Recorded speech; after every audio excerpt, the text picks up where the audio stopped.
আসসালামু আলাইকুম।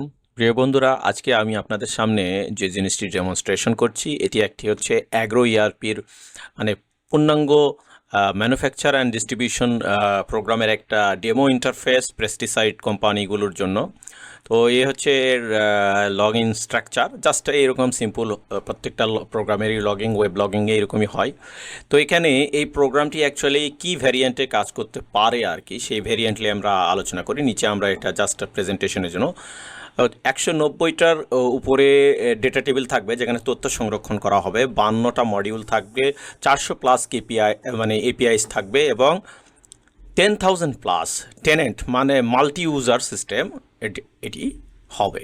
তো এটার ইন্টারফেসটা আমরা দেখি যে এর ইন্টারফেস আপনারা দেখতে পাচ্ছেন যে যারা প্রোগ্রামটা ইউজ করবেন, মানে তারা যে বিজনেস কোম্পানি আর কি, পেস্টিসাইড বড় ধরনের কোম্পানিগুলো যারা আছে, তাদের কিন্তু মূলত বর্তমান সময়ে কিন্তু আধুনিকায়ন হচ্ছে প্রত্যেকটি কোম্পানি। তাদের বিভিন্ন ধরনের সেলস থেকে শুরু করে, মার্কেটিং থেকে শুরু করে, প্রোডাকশন থেকে শুরু করে, ওভারঅল ডিলার, ডিস্ট্রিবিউটর, ফার্মার বা যাবতীয় যা কিছু আছে সব কিছুই কিন্তু তাদের দরকার। আমি জাস্ট আপনাদেরকে একটু হলোগ্রাফি দেখাই। তো এইটা একটা জাস্ট ড্যাশবোর্ডে এখানে আপনি দেখতে পাচ্ছেন, মানে এটা জাস্ট ডেমনস্ট্রেশন, যেহেতু সেই ক্ষেত্রে একটু বলেই রাখি যে এটা ওভারঅল অ্যানুয়ালি যে সেল হয় তার এক ঝলকে সে বিষয়টি চোখে দেখা যাবে।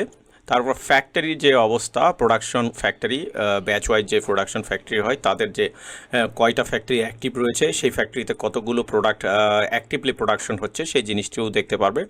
তারপরে অ্যাক্টিভ ডিস্ট্রিবিউটর যারা থাকে, যাদের কাছে প্রোডাক্টগুলো যায় এবং যারা মার্কেটে মূলত সেই প্রোডাক্টগুলো বিভিন্ন স্টোরে আবার সেল করার জন্য পাঠায়।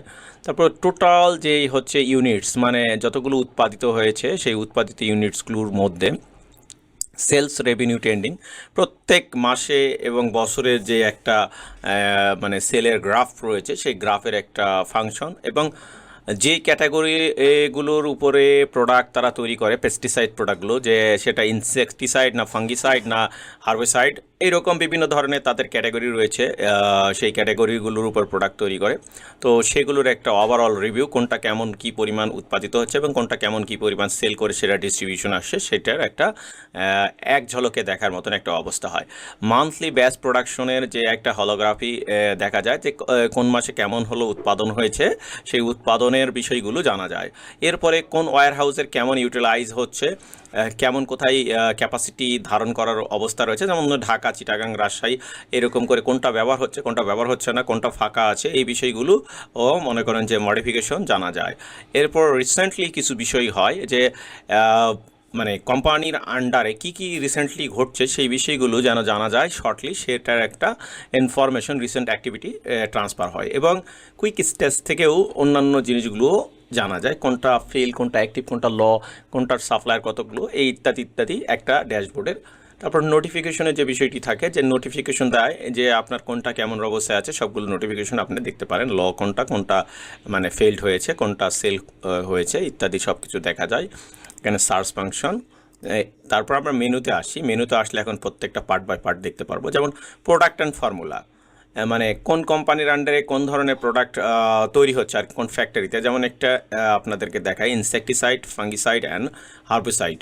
তো এখানে বিভিন্ন ধরনের কেমিক্যাল বেস করে যেহেতু প্রোডাক্টগুলো উৎপাদন করা হয়, সেগুলোর অনেক ফর্মুলা রয়েছে। সেই ফর্মুলাও কিন্তু এখানে নিগমিত করা যায়, যে সেই মানে প্রোডাক্টের কোড, প্রোডাক্টটার নেম, প্রোডাক্টটাতে যে পার্সেন্ট কেমিক্যালগুলো ইউজ করা হবে তার ডেটা, এবং এটা যে ক্যাটাগরিতে পড়ে তার ফর্মুলা টাইপ, ইসি না এস এল না এসসি না ডব্লিউজি না ডব্লিউপি, কোন ধরনের ফর্মুলেশন টাইপ ইউজ করছে তারা, তাদের মানে ইউনিট প্রাইস কেমন হবে, কস্ট প্রাইস কেমন হবে, ইনিশিয়াল স্টক কেমন হবে, সেই স্টকটা আপনার litre, KG or millilitre or গ্রামে হবে কি না, তারপরে কোন ওয়্যার হাউসে প্রোডাক্টটা উৎপাদন করা হচ্ছে বা কোথা থেকে এটা থাকবে, সাপ্লায়ার কে, তো যাবতীয় জিনিসগুলো এবং তার এক্সপায়ারি ডেট কন্ট্রোল করা হবে।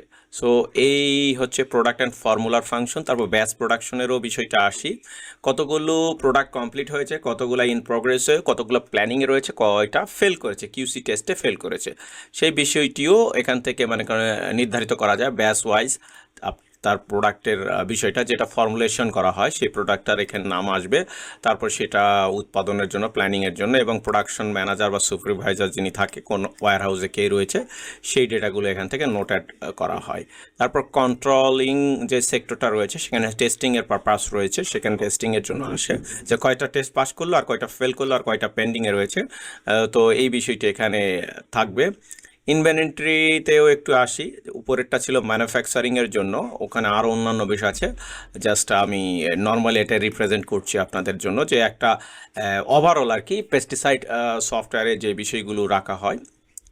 ইনভেন্টরিতে আসলে আপনি ইনভেন্টরিতে কোন কোন ওয়্যার হাউসে কী কী প্রোডাক্ট রয়েছে সেই ওয়্যার হাউসের সুপারভাইজারকে যাবতীয় ডেটা, কোন ওয়্যার হাউস থেকে কোথায় মাল পাঠাবেন, কোনটাতে লক প্রোডাক্ট রয়েছে ইত্যাদি বিষয়গুলো ইনভেন্টরিতে দেখা যায় এবং সেখানে অ্যাডজাস্টমেন্ট করা যায় এবং সেখানে প্রোডাক্টের জন্য নতুন করে পারপাস করা যায়।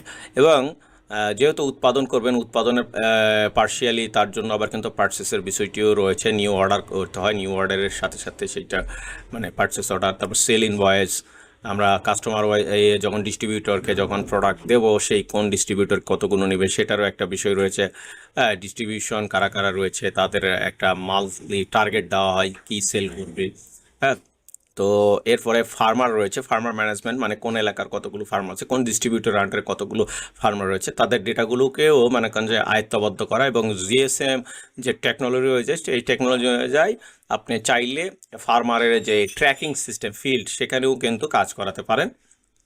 তারপর সিআরএম এবং কাস্টমারের যে বিষয়গুলো রয়েছে, যে কোয়ালিফাইড যে কাস্টমারগুলো থাকে আর কি, তাদের বিভিন্ন অর্ডার, বিভিন্ন লিড, বিভিন্ন বিষয়গুলো, তারা কে কোনটা অর্ডার দিচ্ছে সেই বিষয়গুলো আপনি কাস্টমার লিডে নিয়ে নিতে পারেন।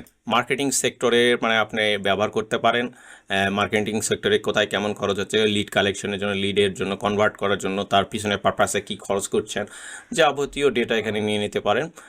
এইচএআরএম আর পেরোল সেক্টরে আপনাদের যে ওয়ার্কার থাকবে সেই ওয়ার্কারের মানে নাম ধাম, তা কোন এলাকাতে কে রয়েছে, তারা কে কী পদে কাজ করেন, কে কোন ফ্যাক্টরিতে কাজ করেন, যাবতীয় এই তথ্যগুলি মূলত রাখা হয় এবং তাদের উপস্থিতি কেমন, কার কী অবস্থা সেটাও এখানে আসে এবং স্যালারির বিষয়টি এখানে চলে আসে।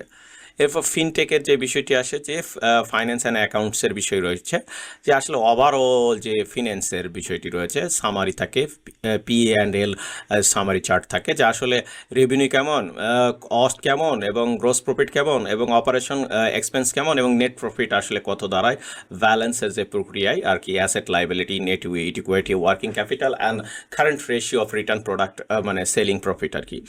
তো প্রফিট মার্জিন আর অন্যান্য বিষয়গুলো থাকে এবং চার্ট অফ অ্যাকাউন্ট, কোন অ্যাকাউন্টে কোন অবস্থায় রয়েছে সেই বিষয়টিও জানবেন এবং জার্নালের বিষয়গুলো, এন্ট্রি কোন জার্নালে কেমন এন্ট্রি দেওয়া হচ্ছে সেই বিষয়টিও এখান থেকে নজরআন্দাজ করতে পারবেন। তো এর সাথে অ্যাসেট অ্যান্ড ফ্লিটের বিষয় রয়েছে, যে আপনার ইয়ারলি যে ডিপ্রিসিয়েশন করেন, কোন ব্রাঞ্চে কত ডিপ্রিসিয়েশন করবেন, কোন ল্যাবে কত ডিপ্রিসিয়েশন করবেন, কারণ এইটা যেহেতু মানে অ্যাসেটের বিষয় থাকে এবং ফ্লিটে যেটা থাকে, যেমন আপনার ট্রাক আছে না, পিক আপ আছে না, সিএনজি আছে, কি আছে সেইটার আর কি আপনার ডেলি ড্রাইভার, আদার্স যে সেক্টরগুলো থাকে সেইগুলোর ডেটাগুলো নিয়ে নিতে পারেন। তারপর রিপোর্ট অ্যান্ড বিজনেস ইন্টেলিজেন্সের বিষয়টি আমি আগেও একবার বলেছি, হোম পেজে যে ড্যাশবোর্ডে দেখিয়েছি, সেই বিষয়টি ঘুরিয়ে ফিরিয়ে এখানে আরও মানে ইন ডিটেলসে দেখানো হয়েছে যে আসলে কোন কোম্পানির কাছে কোন মাসে কেমন কী রকম সেল হচ্ছে, আজকে সেই টার্গেটটা ফিল আপ হচ্ছে কি না, তাদের অন্যান্য বিষয় এবং কোন কোন ডিপার্টমেন্টে কেমন অবস্থায় আছে, কিউসি কেমন, ফার্মার কেমন, এটসেট্রা অল অফ এভরিথিং মানে আপনার রিপোর্ট ওয়াইজ চেক করার জন্য। কমপ্লায়েন্সের বিষয়টি থাকে যে কোনটা শর্ট, কোনটা বেশি, কোনটার সমস্যা রয়েছে, কোনটা তাড়াতাড়ি মানে কোন যে এক্সপায়ার হয়ে যাবে, এই বিষয়গুলো মানে আপনাকে ডেটা ইনফর্ম করা, যাকে বলা হয় রিমাইন্ডার। এবং এর সাথে সাথে সেটিংসের বিষয় রয়েছে, সেটিংসটা থাকে যে সেটিংসের কী কী থাকে আসলে, কোম্পানি মডিউল, তারপর আপনার পেমেন্ট গেটওয়ে, তারপর আপনার হচ্ছে মানে notification, API hook, localisation, security, আরও আদার্স থাকে। যেমন মনে করেন যে কোম্পানি ইনফরমেশন থাকবে, কোম্পানির পেমেন্ট কীভাবে আপনারা মানে কোম্পানিটা পেমেন্ট নেবে, ডিজিটালি পেমেন্টের সিস্টেম যেটা থাকে, নগদ, রকেট বিকাশ, ব্যাংক, এসএসএল, কমার্স বা পেপাল, আরও অন্যান্য ফরম্যাট যেগুলো রয়েছে সেগুলোর মাধ্যমেও যদি মানে সেল সার্ভিস করে আর কি অনলাইনে। তো এই বিষয়গুলো নিয়েই এইটা একটা জাস্ট ডেমো, মানে এটা একটা আপনাকে ডেমো দেখালাম। এইরকম যদি আপনাদের কারো যদি পেস্টিসাইড প্রোগ্রাম যদি প্রয়োজন হয় মানে এন্টারপ্রাইজ লেভেলের, তাহলে আপনারা বেঝিঝাক নক করতে পারেন। আর যদি মনে হয় যে আপনার এইরকম কোয়ালিটি একটা প্রোগ্রাম দরকার, সো আপনারা অবশ্যই জানাতে পারেন। আমরা আশা করি আপনাদেরকে আপনাদের চাহিদা অনুযায়ী প্রোগ্রাম দেওয়ার চেষ্টা করব। আমি আমার কথাটুকু এখানে শেষ করছি। যদি আপনাদের আমার কথাগুলো ভালো লাগে থাকে তাহলে অবশ্যই লাইকটা অন্ততপক্ষে করবেন। তো এখানে শেষ করছি। আল্লাহ হাফেজ।